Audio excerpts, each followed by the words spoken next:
Good evening and welcome to the INLAC's Fine Arts Awards presentation. We have gathered here today to present the INLAC's Fine Art Awards for the year 2013 to 5 young artists, all fresh graduates from Indian art colleges, who we will support through the year. In addition to the grant, their support includes a 1-month residency within the country. After a rigorous selection process, these artists were chosen by an eminent jury comprising Manisha Parekh, Jaideep Mehrotra, Tushar Jog, Shilpa Gupta, and Mortimer Chatterjee. The program this evening will begin with an address by Azad Shivdasani, chairman of the INLAC's Shivdasani Foundation. This will be followed by a panel discussion between Girish Shahani and artists Ivana Franke, Rasmus Nielsen, and Tushar Jog. The discussion will be followed by the keynote address delivered by Mr. Robert Storr. And finally, we will have the presentation of the awards. May I request you to switch off your cell phones, please? Over to Azad. Welcome, everyone. I see from the program that I got another bite at the cherry later on, so I won't say too much now, other than to welcome Robert Storr, the Dean of Yale Art School, and Girish Shahani, and the artists on our panel, and thank them for being here, and also to welcome all of you. And we really appreciate the fact that you're here at 6:30 on a busy work day, and sort of demonstrating your appreciation of what the Foundation's doing.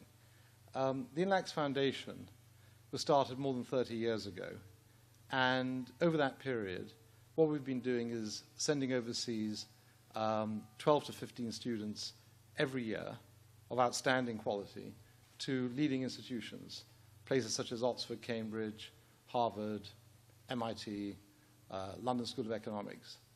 And the reason why we've done that consistently over that period of time is that we still feel that giving an individual the opportunity to be immersed in a different culture and interact with a world-class faculty and also a dynamic peer group gives them the best opportunity to bring their unique talents to full expression. And the reason why when I started that sentence I said we still believe is because so much has actually happened in India within the last 35 years since we started the Foundation. There are many institutions here of great repute that have started in that period, been created, and have indeed flourished. But we still believe, as I say, that there's something unique about going overseas for a couple of years and having that interaction. Having said that, we also want to do more in India. And that has really been one of the important priorities of the Foundation in the last 3 or 4 years. And one of the manifestations of that is the way that we've increased the profile of the Fine Arts Award. We've been giving the Fine Arts Award now for about 10 years, and there's certain other award schemes as well. But with this initiative, a couple of years ago, we decided that what we ought to do is increase the prize money, make it more structured, go through a particular process of selection, and have an event at the time of the prize giving, rather than doing it in a rather low-key, informal way like we were before. And that's because we feel that young graduating artists go through a very critical period at the beginning of their careers, because they come out with expectations.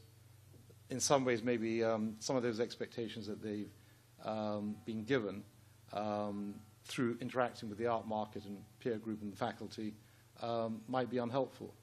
And so we see the role of the Fine Arts Award is to actually focus on that group, young graduating artists, and give them structure, and that's through the mandatory 1 or 2 month residency, which takes place here in India, and also then to give them the prize money by which they can create a body of work in that critical first year of their career.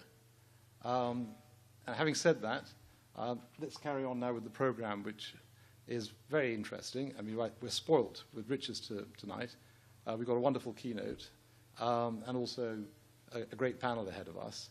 So let's start off then with Girish and the artists coming up and commencing with the panel discussion.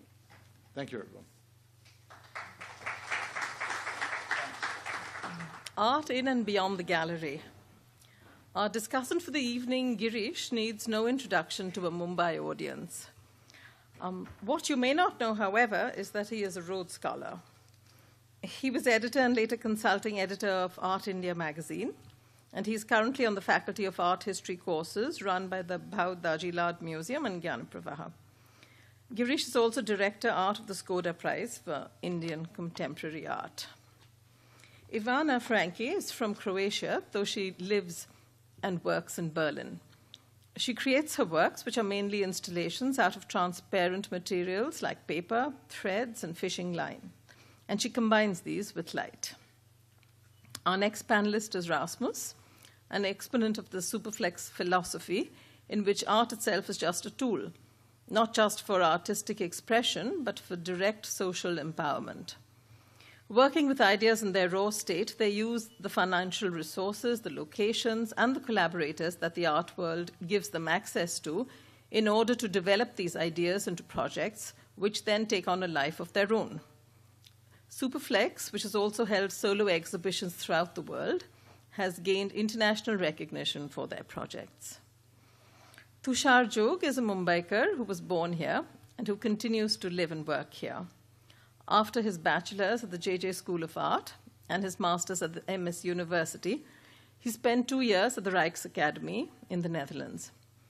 After his return, he set up the Artists Initiative, Open Circle, which among its other activities was involved in coordinating the World Social Forum in Brazil and Kenya. And he's held numerous national and international exhibitions. May I now invite the participants onto the stage? Girish, over to you. I think we can have presentations first, and then we'll join together for a discussion. So I invite Ivana to start off. So I'm very happy to be here, and I would like to thank INLAX Foundation for invitation to contribute to this exciting event. And within this framework of the topic, art in the... Oh, but you didn't say the topic. So the topic of the panel, as I was informed, was art in the galleries and beyond. And within this framework, I thought it would be interesting to question the beyond, not in terms of other places where art is presented, but in more general terms of questioning our conception of space and art as being confined to particular physical space and spot in time. I prefer to see the event of actual encounter with the work as a junction of different trajectories, both brought in by the artist and by the visitors, which is opening spaces within the space and has multi-layered speeds and times. One of the things that I think about a lot is in which ways we can perceive, feel, think about, or move through our surroundings, through the space we live in, and how can it be possible to contribute to this spectrum. I'm especially interested in the situation in which we become unsure about the nature of our experiences, in which we have to reinvent our understanding of it. In a way, we need to expand it. Situations in which the uncertainty about what something is in relation to what it seems to be becomes prominent. British biologist Rupert Sheldrake, who is well known for proposing a non-standard account of morphogenesis and covers topics such as memory, telepathy, perception, and cognition in general, argues within his theory of morphic resonance that during visual perception, our minds extend outwards, projecting the object we see to its place. He says that the objects are where they seem to be, which would be the opposite of general neuroscientific view that the images are constructed in the brain. I was interested how he would explain visual illusions and hallucinations, as these are phenomena that are clearly part of our perception, but they are lacking the object out there. And the only explanation we have about them comes from neuroscience, as being the misfiring of certain groups of neurons in the brain, which actually leaves the question unanswered in special terms. So I asked him this question, and he replied, I think the images in hallucinations and delusions are also projected in the place where they seem to be. In a sense, every time you see an image in a mirror, it's a project that's a kind of hallucination or illusion, because the object is not really behind the mirror. So I think they are still projections, and they could have several different sources, including memory.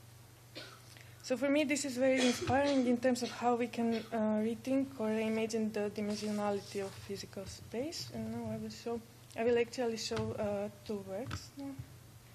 Just a second.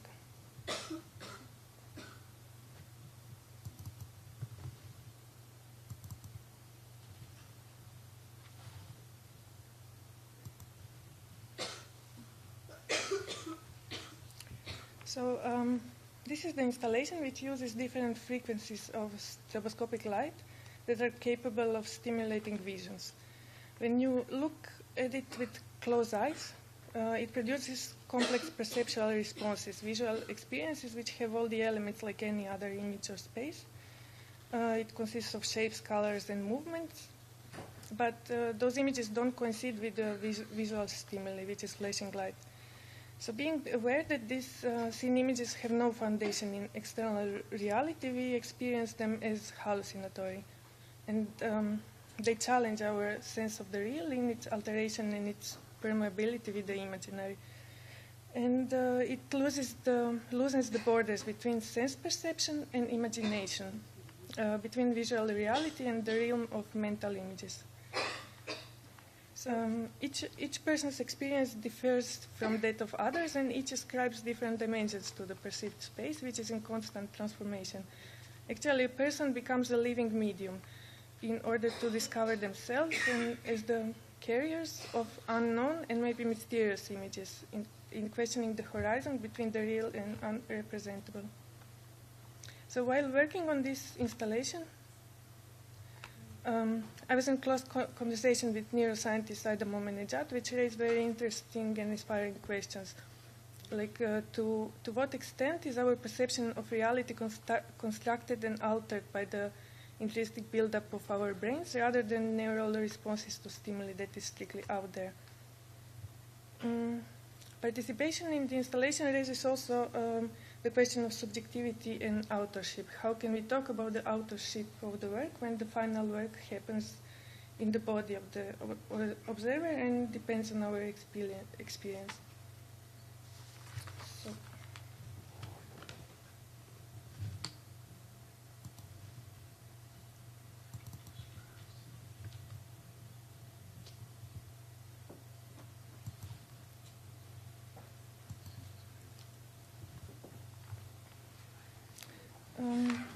So some of my other works are what we generally call site-specific, not just in a way that they are produced for a specific place, but I consider the space being integral part of the work. In those cases, I usually get very inspired by the place and architecture, and I start the project by studying it. And I was invited to make a project in this church, Saint Nicholas in Caen in France, which is quite an amazing piece of architecture, late Romanesque building with elements that will define Gothic architecture, which originated there, with the introduction of free story for additional high windows, where space was provided for visiting saints and angels. As a sacred architecture, it is said to be an intentional space to make visible the interweaving of matter and mind. The church has Romanesque simplicity, but the thinking of the architects is very advanced for the time. The full planning and construction were done just with compass and line, so all the measurements derived from the circle. It's based on golden ratio. Number and geometry had metaphysical significance. So I wanted to respond to the space in a way which would establish a dialogue in time through spatial reading and speaking, showing differences and finding common points or common places of spatial thinking which is 700 years apart. It's actually a question of the relation of man to the space in given time as an expression of his idea of his place in the world he lives in. So the way we think about the space today is, I think, strongly affected by the sciences, and I find contemporary ideas of multi-dimensional spaces developed in physics and mathematics especially exciting. And I tried to make the principles on which the church is built, by superimposing complex geometric structure, which I showed just before, which perhaps today affects our perception in a similar way. by borrowing this projection graph, which is used for visualizing structures of the higher dimensional regular polytopes in mathematics, which is in this case 6-dimensional cube.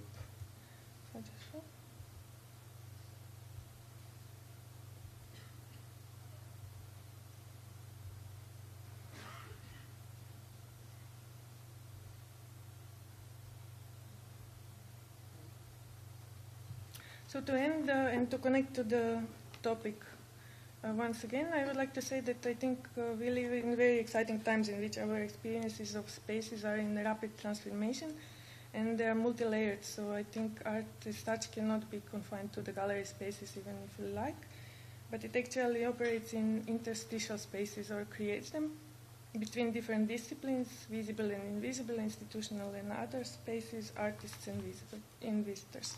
Thank you.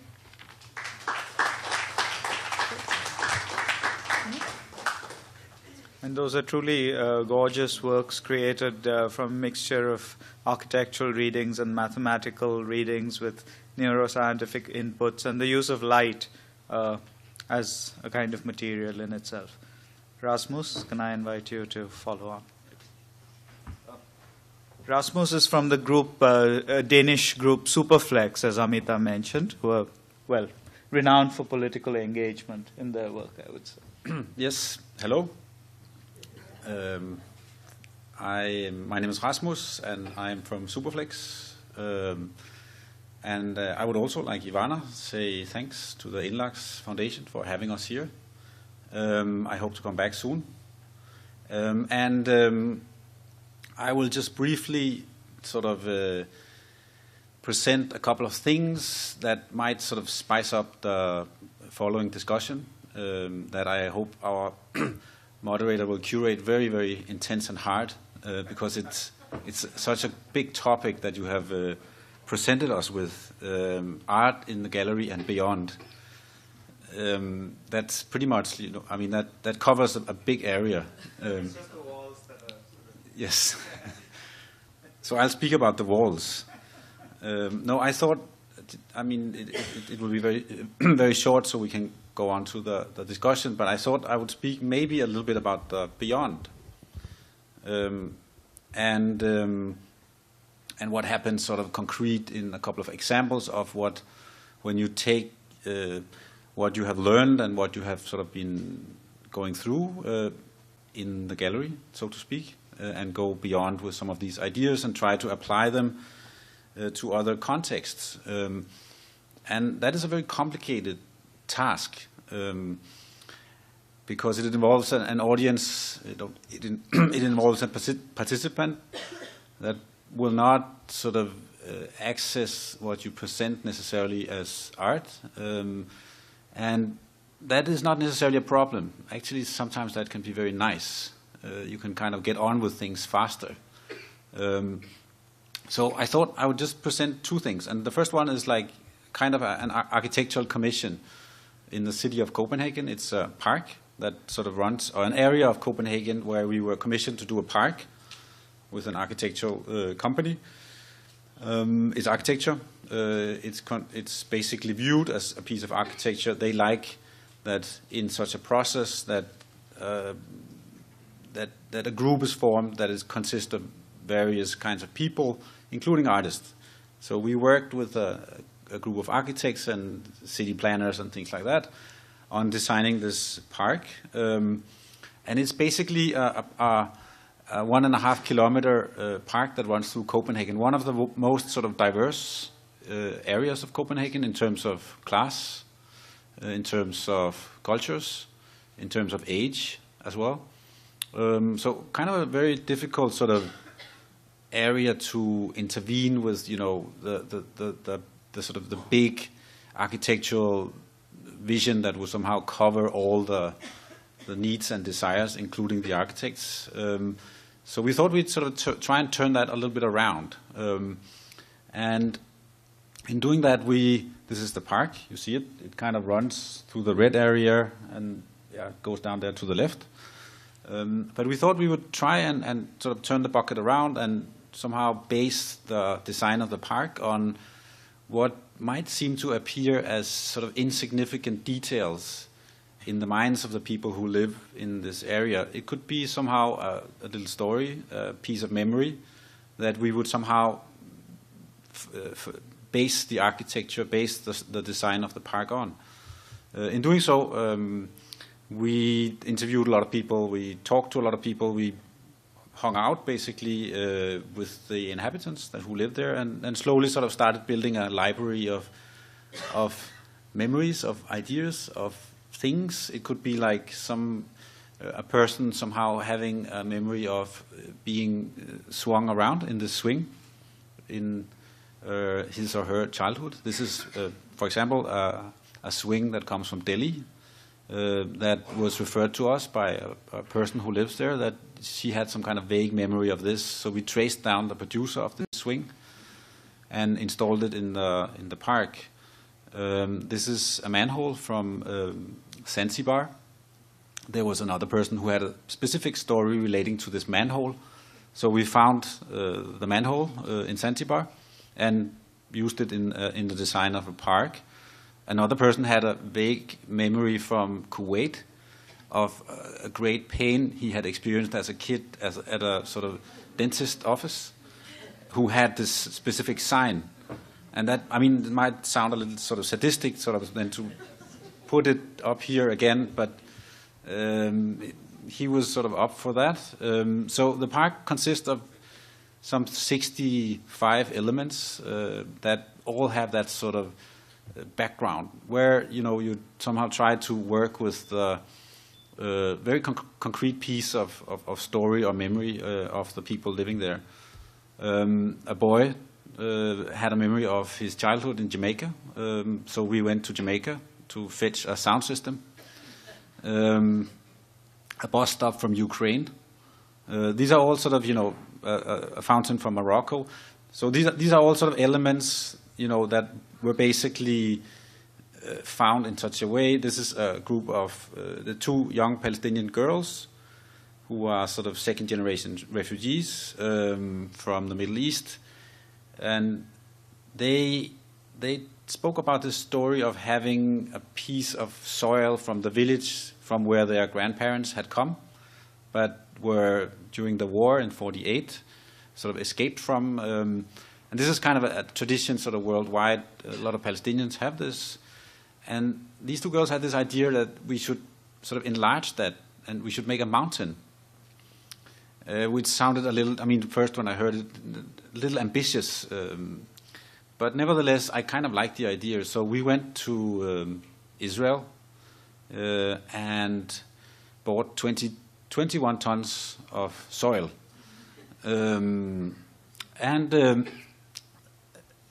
Getting soil out of the Holy Land, being Palestinians, and I mean that turns on a whole sort of category of complicated questions. So we didn't get all the soil out, but we got some of it out, and they sort of placed it in the park, and I mean actually you can't really see it; it's sort of just there as a story. So we wanted to somehow embed the park with that sort of elements, and this is two other ladies who live in this area, who in the 70s used to go to Spain a lot. And in Spain in the 70s, if you went on sort of charter travels there, it was for the Scandinavians very much considered to be sort of outside the kingdom of God. So you could basically do what you want.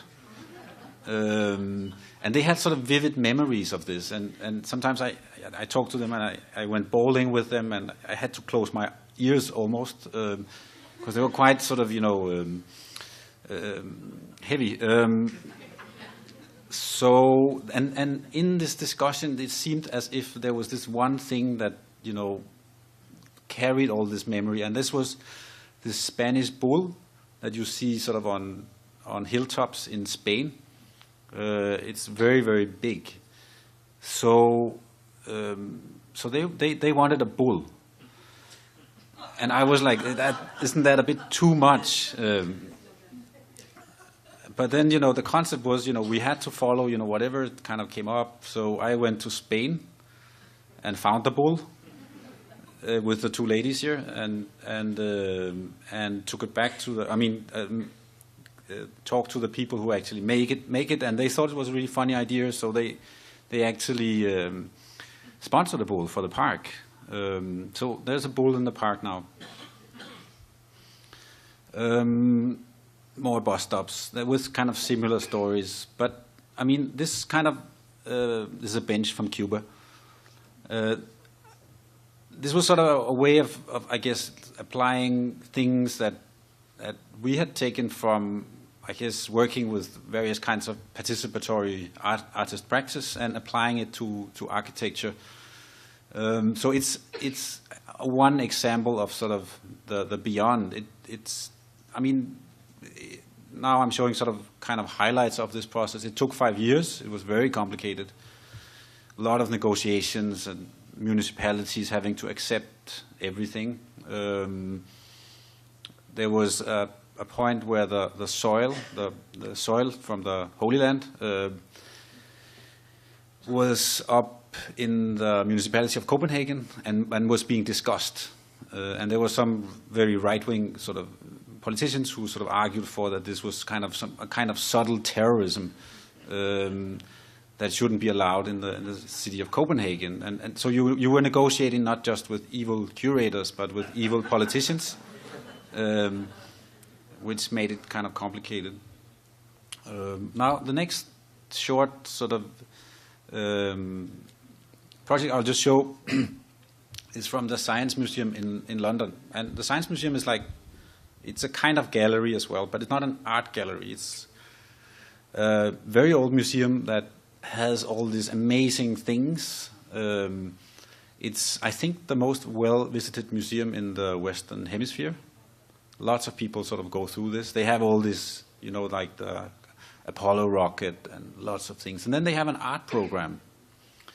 And they invited us to do something there. I went there. I love these sort of science museums, but you are sort of extremely humbled by the stories sort of already there. So it's very, very difficult to somehow, as an artist, compete with the Apollo rocket. I mean, what can you possibly sort of put next to that? So we thought, I mean, the only sort of way actually of working in such a context would be to sort of alter the perspective just a little bit. And if you somehow think of what is the sort of opposite of all this technology, what would represent the opposite of sort of mankind's striving for technological perfection? And that would be a cockroach.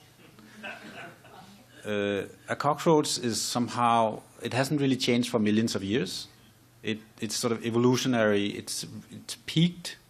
It was here before the dinosaurs. It can live underwater for an hour. It can survive a nuclear war. It can live from the sort of the glue on the backside of a stamp for a week. So it sort of just did the opposite of what we are trying to do. Sort of we're trying to achieve perfection in outside of ourselves, and the cockroach sort of did the other way around. So we thought we could build a story of that, but somehow that would require that people would accept the premises of that they would be looking at this human technology from the point of view of the cockroaches. So we created this tour that basically allows you, it tells the story of the Science Museum and some of the objects, but seen through the eyes of a cockroach. And I will just play a short clip from that. That is done sort of after the tour had been running for, I think, 1.5 years or something. But you could sign on this tour, and then, you know, some of the things that we will see happened. It's just a short 2-minute clip.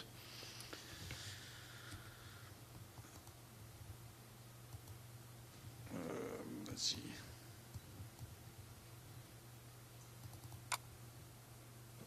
Maybe you can turn down this light a bit so we can see.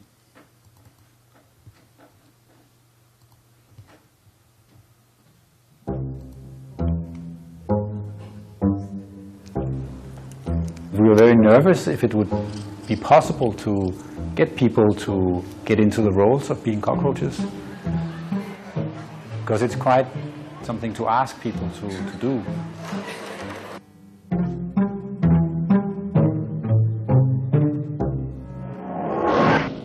Fundamentally, the story in the Science Museum is already here. we didn't really change anything. We just slightly sort of altered the perspective. But we sort of made use of it still, that it was the perfect scenography for these creatures somehow to have this sort of exotic tour through human history. In many ways, the Science Museum has its own narrative already. The objects are some of the most important objects to, I suppose, all of us. The story of the modern man is to be found on a straight line.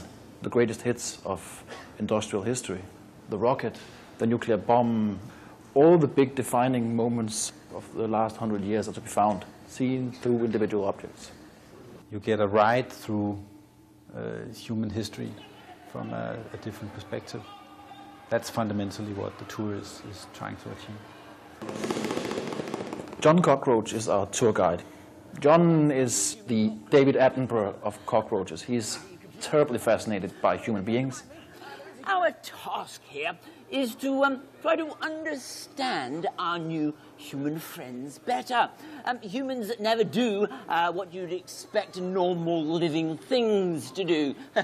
That's what makes them so truly fascinating. Humans, we have learned, love to change the world around them. The cockroaches develop theories of why humans behave as they do. For example, Stephenson's rocket, the first steam engine, it's, in his view, a time machine. It's not just a steam engine connecting Manchester and Liverpool. It's a machine that makes Manchester and Liverpool closer, meaning eliminating the time between them. We now face what all humans define as their biggest problem: time. To be quite frank, humans are quite obsessed with time. They talk about it a lot, to say the least. And they build strange time machines like this one with the one aim of eliminating time. The funny thing that actually happens when the cockroach tour moves around is that it's not quite obvious who's watching who. I mean, you have people watching the cockroach tour and the cockroach tour watching the people. And that's a lot of fun, I think. I would doubt that you could have done this some other places in Europe. I think maybe it's also a very sort of British thing that you like to dress up like this or fool around. Danes would never have done that.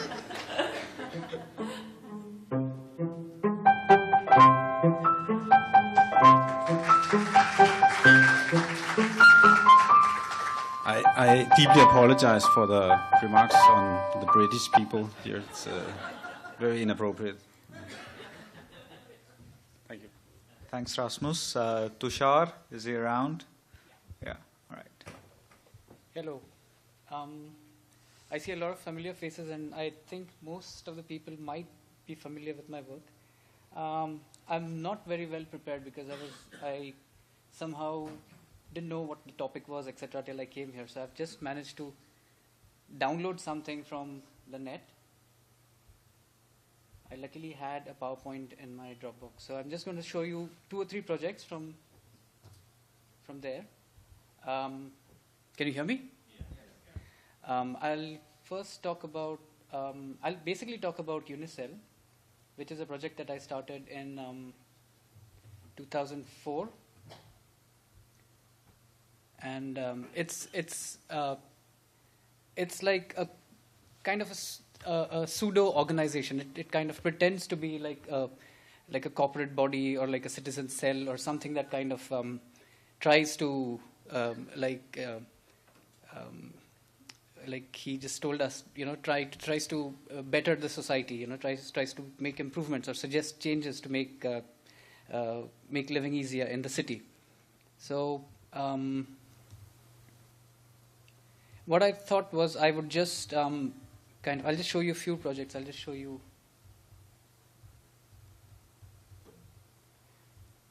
Okay.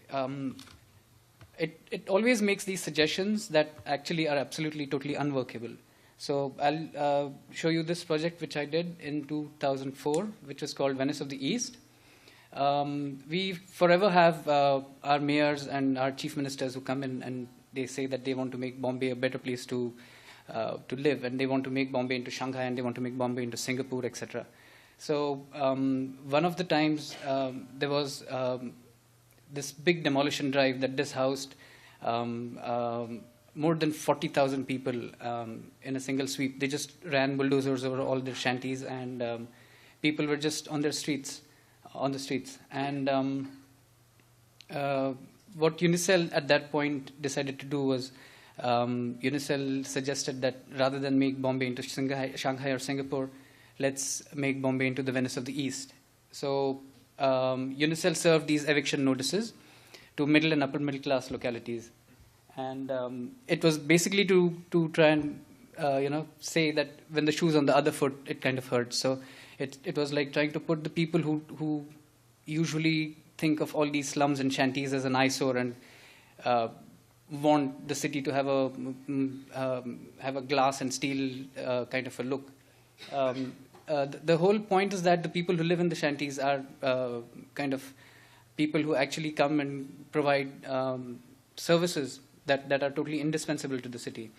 So what Unicel did was it served these notices. It served the notice saying the apartment that so-and-so, or rather the person was living in, was to be demolished. What I did actually was I actually went and hand-delivered all these notices to certain localities.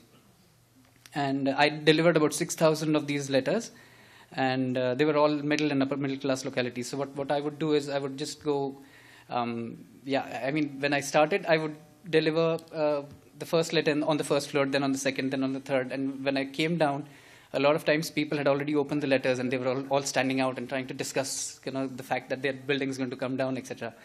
So the first time when this happened, I was like really quite thrilled about it. So I was like, yes, I'm the one who delivered these letters, kind of a thing.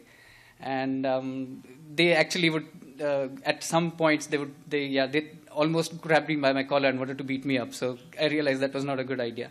So I would run up the stairs, go to the top floor, and then just run down and just disappear from there. So, but what it did was it gave an address on my website where people could go and people could get a lot of facts and data about the actual demolitions. And I hope that people would realize from there that this was just something that was meant to open their eyes to the plight of the people that had been dishoused. But a lot of people somehow took it seriously. Even after they read all that, they thought that building was still going to come down. And I received tremendous amount of response, but actually that allowed me to actually have a dialogue with the people. And I feel that even if it was just 6,000 letters in this big city, I think it went to 6,000 homes. So it's like, even if you say 4 people in each home, let's say at least 24,000 people were at least rattled a little bit by this whole thing. But people wrote back to me and I wrote back, and there was a continuous dialogue with a lot of people, and I could keep giving them a lot of facts and a lot of data about the demolitions. Now, this is how absurd the project was. It said that we are going to draw water from the Powai Lake, which is like such a tiny lake, and make canals all over the city. So it was absolutely a project that was absolutely not feasible. Okay, now I'll just skip and go to... I shall show you a few of this. We have street vendors in the city, and they're all illegal because they have not been given licenses for the past about more than 30 years. The municipality hasn't been giving them licenses. Now these people are there earning an honest living, but still they are not being given that chance.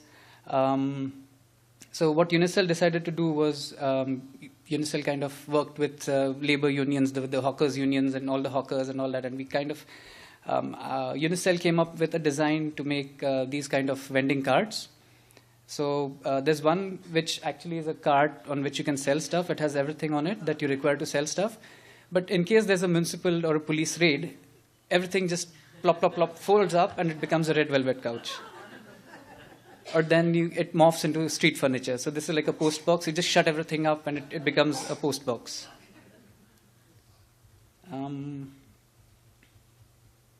Okay, this was another project where I recreated the Flora Fountain, which is like a prominent landmark in Bombay.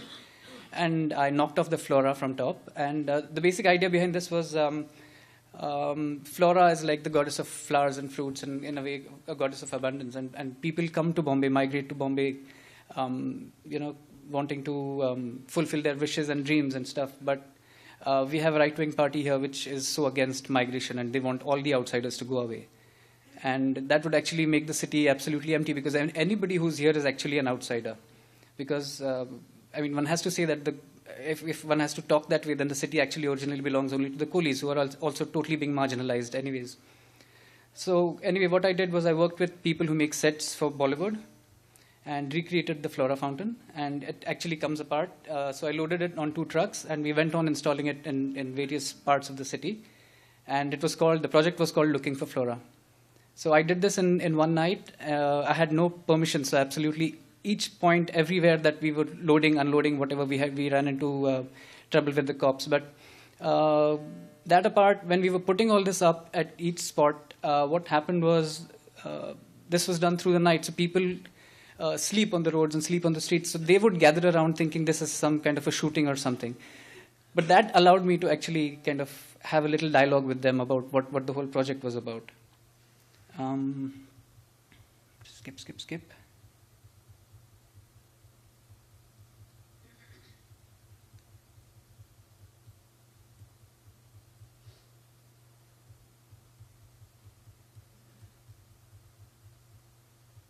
Oh, I'm sorry, I don't have the slides in this. Anyway, I think I might stop there and we might talk of more stuff when we are on the panel. Sorry? Okay, I did this project about 2 years ago, where I rode on a motorcycle from Bombay to Shanghai. And this was basically like a performative gesture, and it was also to basically... I work with the Narmada Bachao Andolan whenever I get a chance, and those people have been fighting the battle for about 27 years now. I mean, people might know that they're building a lot of dams on the river Narmada, and the people who are from Madhya Pradesh, from Maharashtra, and from Gujarat, from all these 3 states, there are Adivasis, there are villagers who are just absolutely getting totally disenfranchised by this project. They are just being just being picked up from their lands. Their lands are just being acquired forcibly, and they are not getting just compensation. Even though the dam, it has been said, is totally unviable in terms of the touted benefits that of electricity, of water supply to Kutch and all that. Those are just hyped up numbers. Those are not real numbers. And the basic thing is that you can't talk of progress at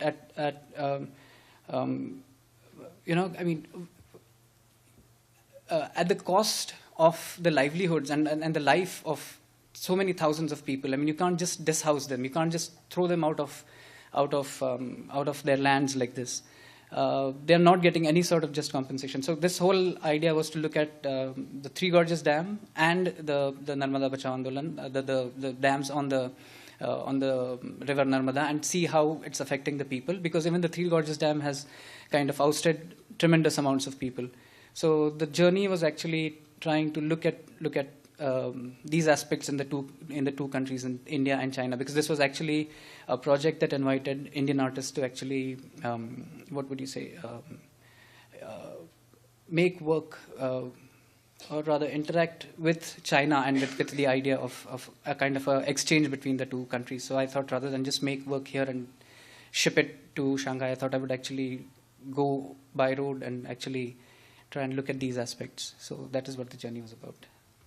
So maybe we can talk of more things when we are on the panel. Thank you.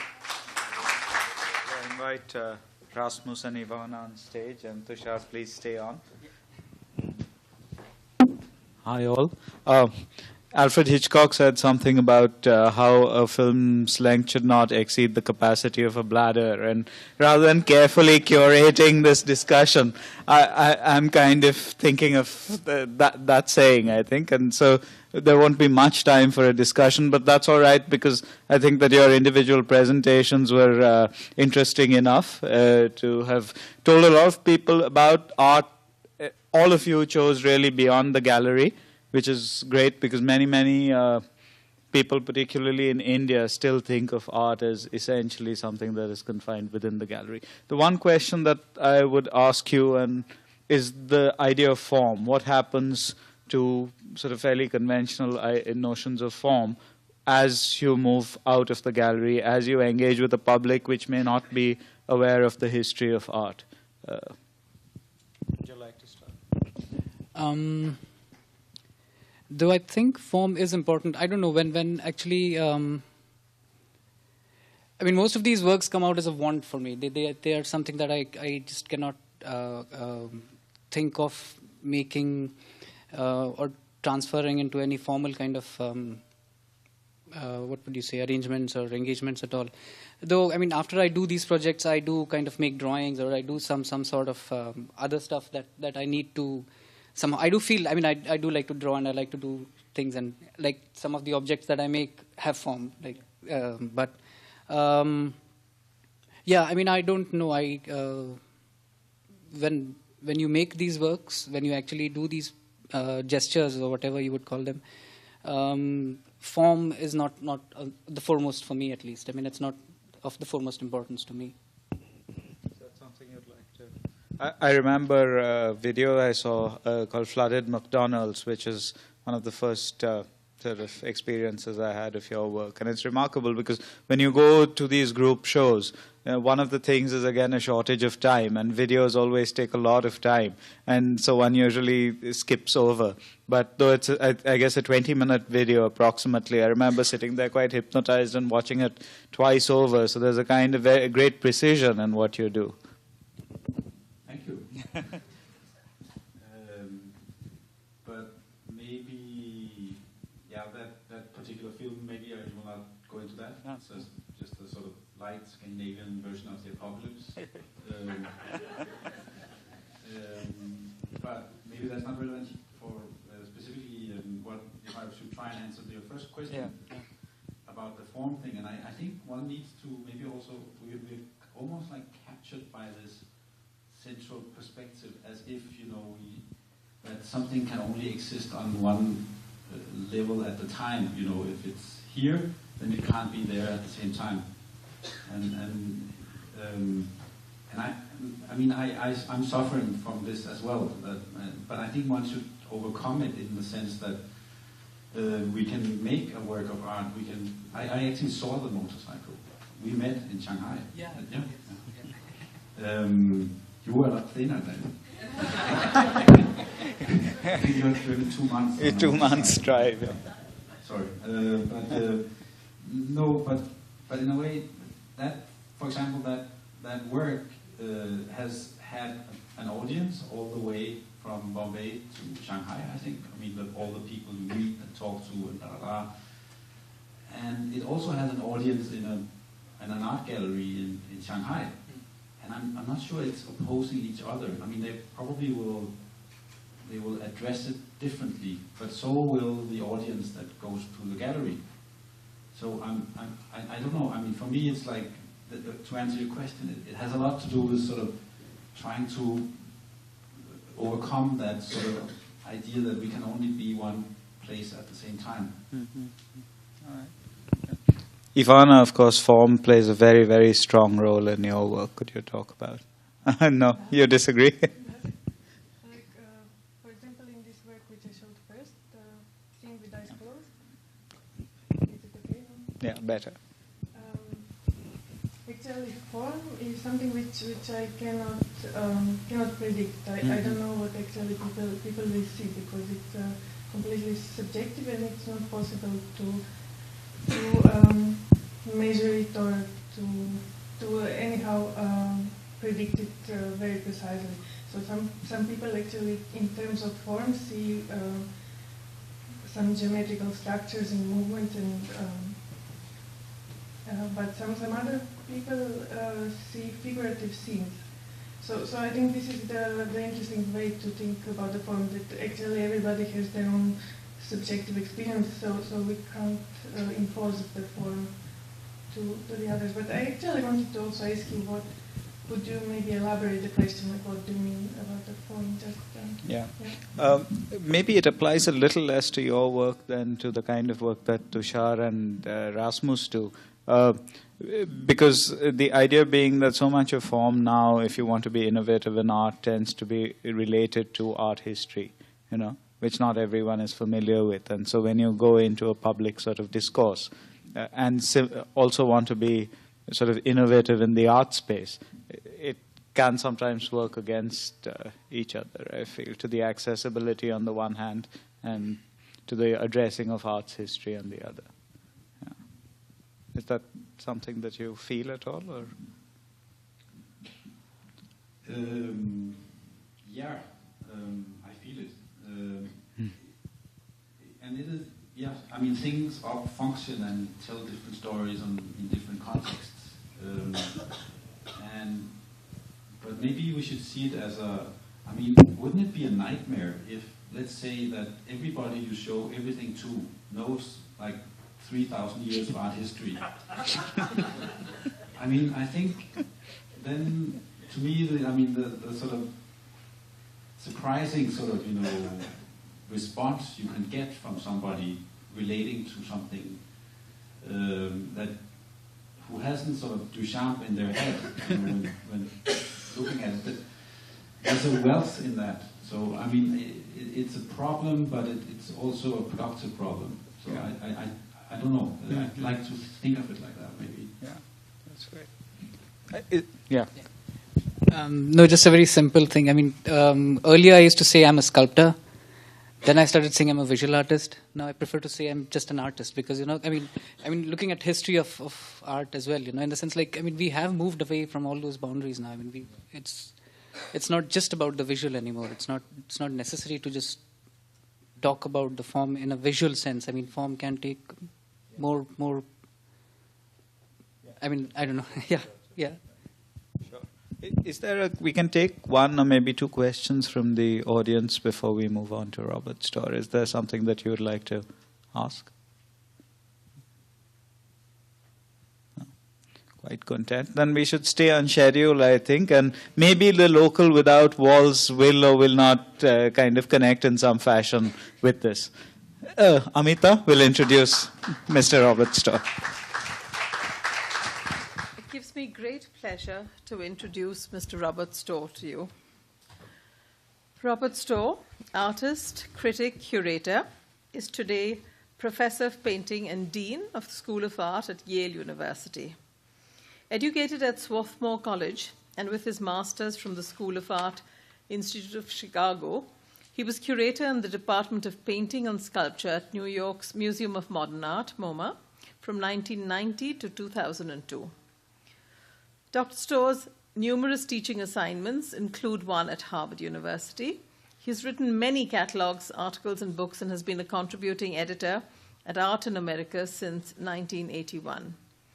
He lectures frequently in the US and abroad. The awards, honors, and honorary doctorates he has won are really too numerous to list. He's currently a consulting curator at the Philadelphia Museum of Art, and in 2007 he was chosen commissioner of the Venice Biennale, the first American so honored. Mr. Storr, we're indeed privileged to have you as our keynote speaker today. May I now invite you on stage? I'm very glad to be here and like to thank INLAX for inviting me, as has been done by others before me. But we do indeed have a good deal to be grateful for in this particular occasion. We're here to celebrate the awarding of grants to young artists, and it is their evening, and at the end of the evening they will get the full attention that they are due. But it is a benefaction that is rewarded that is a reward for the talent that they have shown, and it comes after a long list of others that have shown the same. There's a great deal to be happy about on that score, and more to say on that in due course. But there are others to whom we should raise a glass, although we don't actually have glasses here. So at the risk of sounding as if I'm now flattering my host, I would like to add how much there is to honor in the fact that these awards exist at all, and how many reasons to be impressed by the fact that they've been given so many times before to so many worthy artists at the beginnings of their careers. Now, those who receive but are not prepared to respect, much less thank the sources from which they receive, tear the social fabric just as violently as those who turn culture into business. That fabric can also be damaged by cynics who elect to play the spoiler and engage in quote-unquote institutional critique, not as a disciplined intellectual exercise, which I endorse, but as a blood sport. Those who know how hard institution building is and how precarious always are those who manage to survive infancy. Those who give little or no real thought to how much poorer the community as a whole is when talent in all areas of cultural practice go unsupported. Thus, all credit is due to those who give consistently and wisely. And in this situation, I can freely, professionally, and without ulterior motives show my respect for the patronage done properly done, because I have nothing to ask for.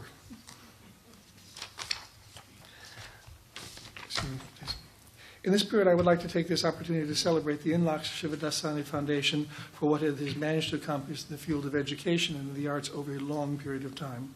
And it is with that focus that I would like to start on some other topics.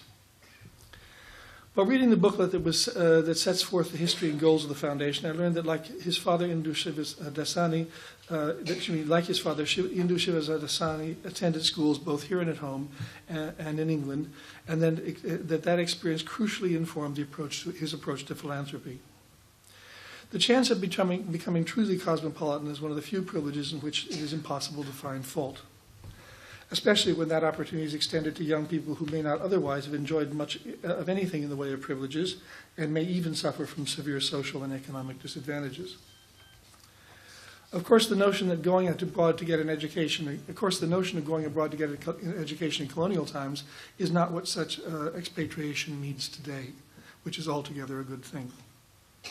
In this context, and I say this with some irony, but not entirely, in this context, I would like to point out that despite the fact that the present power and wealth of the United States has caused us to forget this fact, we too were a colony. Indeed, North Americans and Indians have much in common in that we share membership in a select group of nations that were involuntary subjects of empire and revolted successfully against it.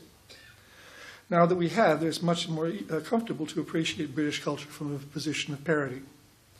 So much so, in my case, that although my ancestors went to America to escape religious persecution and fought in the wars of independence, I married an English-born woman. She grew up in Canada, to which her father, to his dying day, referred to as the New World. Our daughters have 3 passports, and one is studying Camp Royal College, where at least one of the Shivadasani awardees has attended. So in my clan, all is forgiven, or almost everything. Yet the authority of British culture can still be felt in many quarters of the United States, especially in universities, though by now it is mostly as a remnant of power that adds a flavor to proceedings rather than a difficulty to life.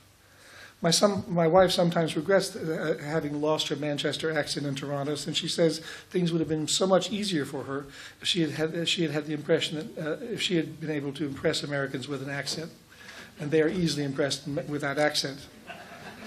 Even British provincial accents that the upper crust scorn can do the trick in New York or Chicago. Because in those cities, a middle-class Yorkshireman with good manners and a good education is as posh as an Etonian. Of course, I'm having some fun at the expense of our former rulers, but to a point. Now let me shift ground a bit and speak seriously about questions of cultural diversity, within and among communities, within and among individuals. Because fostering creative hybridity would seem to be the goal of giving grants so that young people can study and pursue their interests in faraway places. Which makes all the more sense in a world given that hybridity is the fundamental condition of making art in the 21st century.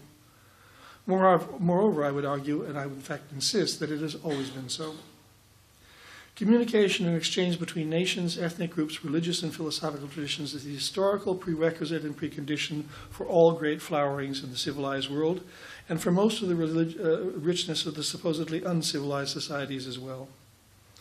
In the Americas, and I speak now of their plurality from Baffin Bay to Tierra del Fuego, it is impossible to account for the extraordinary scope of artistic development without taking into account the constant historical flux of peoples.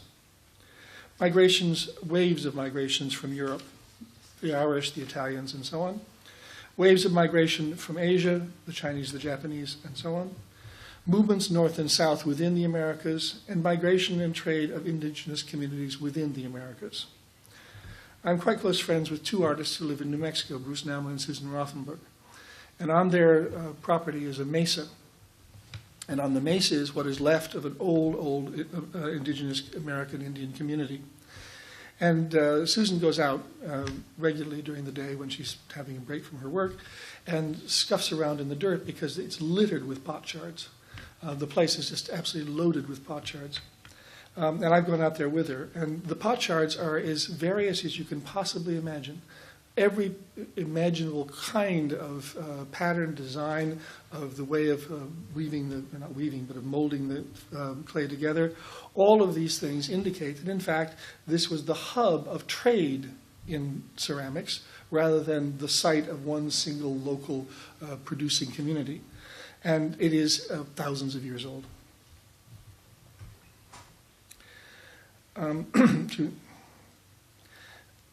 One might indeed say that the Americas is not a melting pot, but rather is composed of geographic slabs of differently variegated marble, that all of us are sort of in that situation. And moreover, the continent is crisscrossed by rivers which give out into deltas where also the sources of the rivers then flow and disperse into the ocean, variegation of waters, variegation of absolutely everything. So saying this, to borrow an Englishism, what am I bringing coals to Newcastle or Marsala to Mumbai? Because there is no place on the planet where the fact of cultural diversity is more vividly inscribed in the faces, the clothing, the speech, the signage, the food, the artifacts, and the rituals of everyday existence than in India. And nowhere that such a range of present and past confronts each other and is conflated with more layers of historical difference. And there is no other nation with a tradition of democracy, however flawed, that has held itself together against the divisive pressures that such an amalgam inevitably embodies and engenders. No place where the ancient and the modern coexist so starkly, but also with such potentially fertile dialectical possibility. Parenthetically, I firmly believe that we are still in the modern era, that postmodernity is a misnomer that we have used to assign, or that we have assigned rather to a period in which previously limited definitions of the modern were in force. And one of the principal failings of those previous definitions was precisely that modernity was never singular. There was never the modern, but rather that there was always modernities plural, and that one size does not fit all and never did. From its very inception, but that is another long story and a long argument, but sometime perhaps we can do it. Now back to India, and back to its status as perhaps the quintessential national incarnation of a truly multicultural state with all its vicissitudes. And in this regard, we must of course speak of India as an example over the centuries, as well as of India post-independence. For better or for worse, under the Raj, India was part of a worldwide empire, and within its boundaries, the Crown established high degrees of juridical and administrative uniformities while enhancing the mobility of various populations and groups. But the British Empire was short-lived in comparison to the Mughal Empire. That Akbar grounded the empire in pluralism, and so I'm told married into three-faiths to drive the point home, is a prime example in world history of the wisdom of officially recognizing the need to take into account and demonstrate tolerance and respect for the full variety encompassed by a civilization in formation. That the spirit behind the formation of modern India was the world's greatest exponent of peaceful coexistence and nonviolent conflict resolution brings that seminal understanding into our own time. That one of those responsible for addressing and inheriting inequalities and bigotries that undermined the American dream and broke with the principles on which America was premised, Martin Luther King, should have learned from Gandhi how to attempt a revolution without rancor and without bloodshed, is a truth too easily taken for granted these days. That Malcolm X, who began as a racial nationalist, should have learned from a pilgrimage to Mecca, that Islam was inclusive rather than exclusive creed, made it possible for him to find a provisional basis for common cause, somewhat in the fashion that Jinnah did with Gandhi. Now, there are always zealots who will seek to divide people and cordon them one group off against another. And under various circumstances and for various periods of time, but always with horrendous cost to all concerned, they may succeed. But they cannot prevail because inevitably members of their group, and even they themselves, will be forced to acknowledge the degree to which they are products of human interchange and interdependence. One of the few pleasant ironies that proves how hard it is to eradicate all ties to foreignness is it integral to even the most ardent of cultural separatists may be found, in fact, the name, and this is, I'm speaking here of India, of one Indian advocate of ethnic apartheid that inherited from his father contains that of an English novelist. So with all this in mind, I will leapfrog to an artist whose parents were revolutionaries in another part of the world. They participated in an ultimately failed attempt to create a unified nation out of historically antagonistic and cultural linguistic groups. I'm speaking of Marina Abramović and of the relatively brief existence of Yugoslavia since torn asunder by terrible civil wars and a so-called ethnic cleansing, which brought about the most brutal genocide in Europe since the fascist era of the 1930s and 1940s. Marina's work is deeply rooted in her identity as a Serbian, but just as deeply connected to the spiritual practices that she has studied in communities around the world. She is in many ways the model of a contemporary cosmopolitan artist. That is to say, an artist who makes her home and work everywhere on the planet that she happens to find herself in, indeed anywhere in the cosmos. For the Venice Biennale over a decade ago, she performed a piece that has stayed with me ever since. Against a backdrop of videos in which her parents related their experiences of the partisan struggle to liberate the Balkans from the Nazis, she sat in the midst of a huge pile of flesh-encrusted cattle bones, which she cleansed of blood and tissue as a kind of exorcism of that past, but also as a rite of suffering and redemption in the context of the renewed communitarian violence taking place a short distance by plane or car or train from Venice. By these means, she drew attention to that fratricidal war and to the history behind it, teaching an international public by example things that much of it still did not know, and by personifying the anguish of that situation in a way that virtually anyone could grasp and virtually no one could go away unmoved by.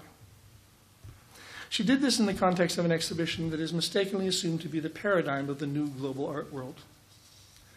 By globalism, as I understand it, and as corporations and expansionist nations understand it, is really the antithesis of a cosmopolitanism. It represents a bid for standardization, homogenization, the marking of the same material and ideological commodities everywhere and without regard for palpable distinctions among the people and places where they show up. At best, globalism is Coca-Colization of the world. At worst, it is something really truly terrible. And Coca-Cola, by the way, is a product which is subtle in its way of expanding. I said this in the conference at the Indian Art Fair just in Delhi. But I came upon a man several years ago who wanted to ask me some questions about art. Turned out he'd been the designer for Coca-Cola. He was a graphic designer by trade. He was a designer for Coca-Cola, and that he had understood from his work how this whole system operates, that Coca-Cola sells its product everywhere in the world, but there are, in fact, differences of taste, differences of design, differences of connotation, so that his task was to slightly adjust the reds, because red meant different things in different places, and you didn't want to set off the wrong note in a country where red meant this or that. For example, you didn't want to have the red of the Turkish flag or the red of the Communist Party emblem in Russia or what have you. That you also had to adjust the sweetness of the drink because people like different kinds of sweetness based on what they're accustomed to drinking. So what you have is an absolutely consistent brand that is in fact not consistent. But it is only slightly adapted to its circumstances. It doesn't actually really offer something new, even the long-lamented New Coke. Anyway, that's a sort of comic digression from Marina, which is quite serious. Marina had understood that it was possible to make art that embodies the specifics of who they are and where they come from. Marina and others have understood it is possible to make art that embodies the specifics of who they are and where they come from, and that the best art inspires and even compels viewers to step out of their boundaries and away from the bubble of globalized modules of culture, even as it addresses anyone and everyone who is curious and will make that effort. And especially those who intuitively feel the similarities and connections between their reality and that which imbues a given artist's body of work. There are many others who act on the same set of assumptions. William Kentridge is a good example. In the exhibition which just opened last night here in Bombay, you will see a multi-screen piece in which images from Stalinist Russia are set to music by Philip Miller, and embedded in that composition are the voices of singers from Kentridge's native South Africa, a country in which, much like India, the communist movement played a positive role in relation to more mainstream politics in fighting for the rights of the most disadvantaged, even as Soviet communism itself, as an historical phenomenon, committed crimes against its own people that rate as among the most horrific in modern times. Hence, I would suppose, Kentridge's own deep ambivalence, because the relation of the Communist Party and the ANC in the early days is not unlike the compromises between Congress and Communist Party here in Bengal and Kerala and other places. The 2007 biennial, which I directed, was in part dedicated to this notion that, in fact, one can reach out and do this. Two Indian artists, Riaz Kapoor and Nalini Malani, had a major role in that exhibition.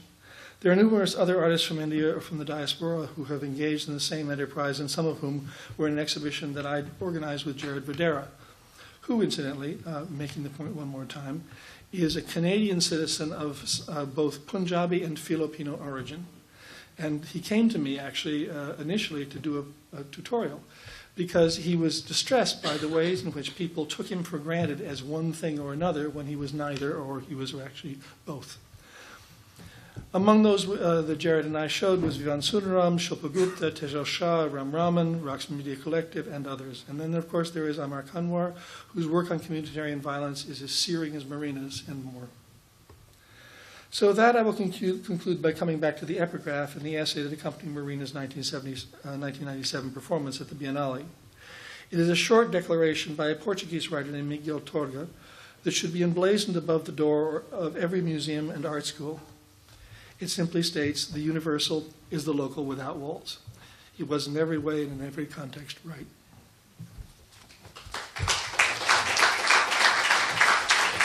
I now call Mr. Shiv Dasani onto stage to give out the awards.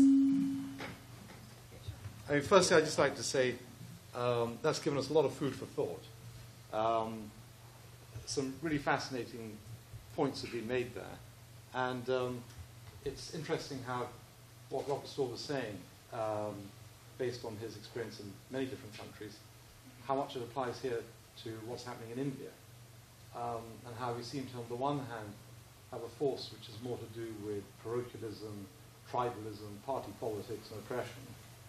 And at the same time, we have this other stream, which I would like to believe has been there for a long period of time, is stretching way back, which is more about openness, about the Indian way of things, which is based on tolerance and embracing diversity, and actually making it your own and doing something with it.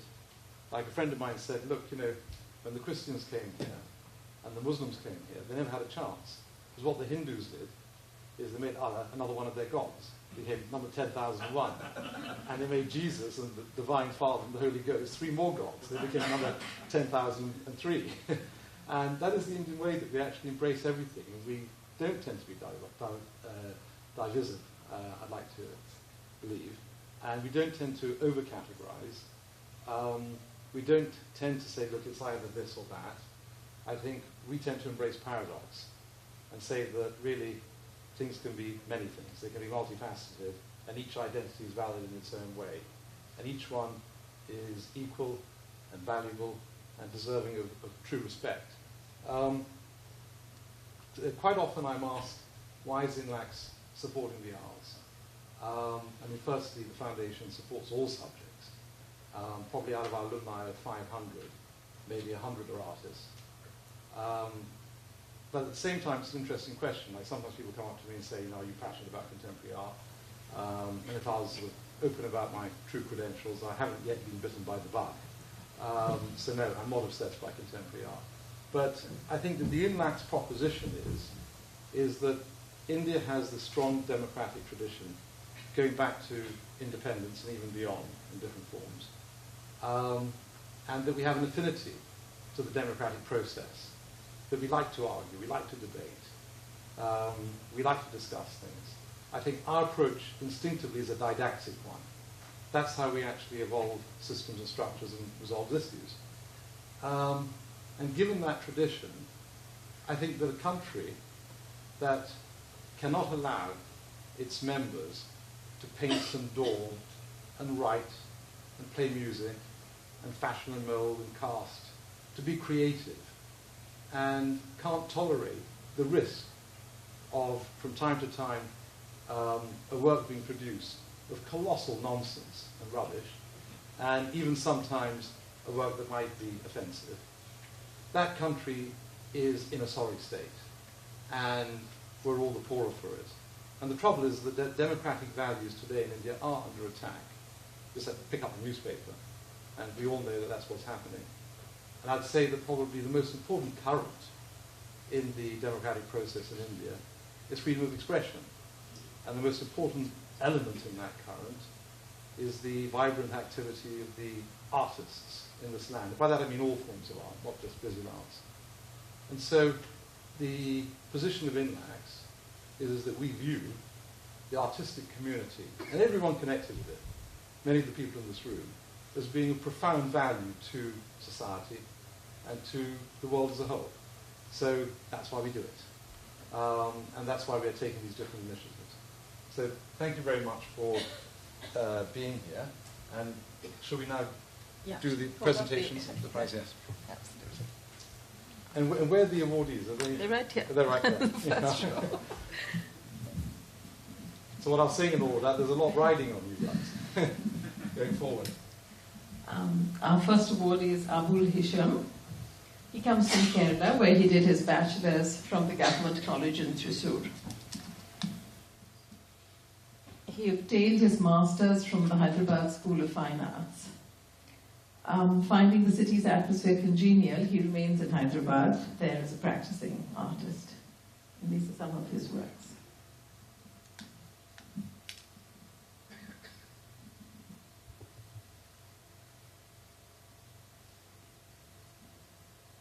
So it is for him, yeah. Okay.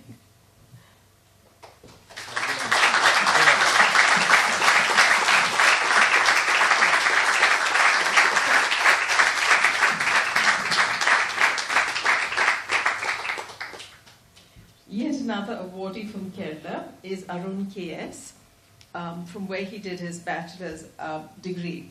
He is now in the final year of his master's at Baroda at MS University.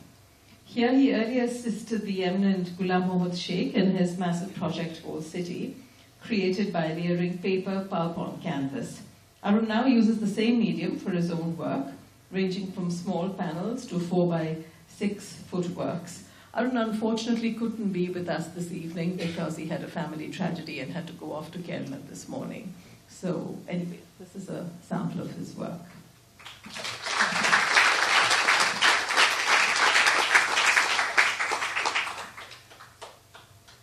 Anjana Kotamachu is a visual artist who shuffles between Mumbai and Bangalore. After her bachelor's degree, she studied and worked in the field of animation. And subsequently,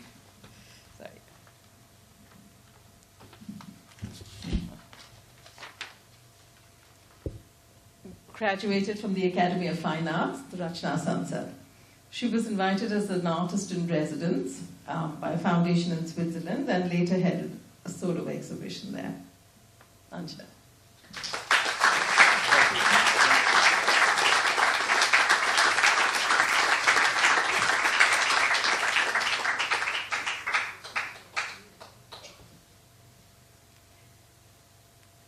Our next artist is Sumana Som. She is in her final year in her MFA degree in painting in the Department of Fine Arts, Hyderabad, Central University. Her work is heavily influenced by her reading, and her favorite subjects are fantasy and science fiction. Sumana.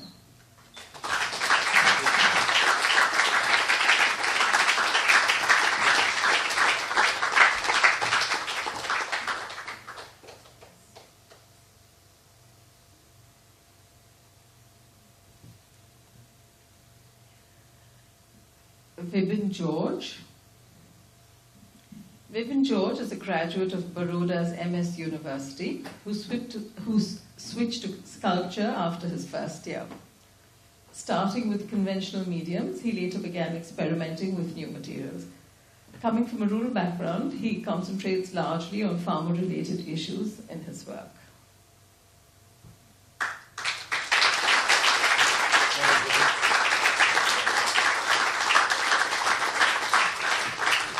Thank you once again to the panelists and the artists, and also the jury, and to Dr. Robert Storr, and especially to the artists for being who they are and doing what they do. And without you, there'd be no purpose for the foundation. So thank you very much to the awardees. And of course, I must thank Mushin for the fantastic design of the program. This is the second year he's done that, and it really is outstanding. Is it? He's right here. Yeah. Good? He's here. Right. You stand up. Mushi? Mushi? So, you designed this.